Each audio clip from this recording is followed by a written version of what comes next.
તો જો મિત્રો, આ તમે જોઈ રહ્યા છો, આ અર્જુનનું ઝાડ છે. ઇંગ્લિશમાં અર્જુન ટ્રી કહે છે. અને આનો જે છાલનો ભાગ હોય છે, આ આયુર્વેદિક દવા માટે બહુ મહત્ત્વપૂર્ણનો હોય છે. આમાં બાર્ક એટલે કે આમાં છાલનો વપરાશ થાય છે દવા માટે. ને આના છાલમાં અર્જુનોલિક એસિડ હોય છે, જે આપણે આયુર્વેદિક દવામાં કામ કરે છે. અને આનો ઉપયોગ મુખ્યત્વે હૃદય માટે ઉપયોગી હોય છે. તથા આનો અર્જુનારિષ્ટ તરીકે એક આસવ અરિષ્ટ પણ બને છે, ને જેની માર્કેટમાં પણ ડિમાન્ડ હોય છે.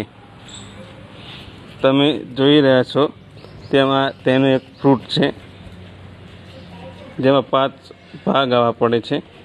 આ ફ્રૂટનો પણ ઉપયોગ થાય છે આયુર્વેદિક દવા માટે. તો મિત્રો, આનો તમે ઉપયોગ કરી શકો છો. આભાર.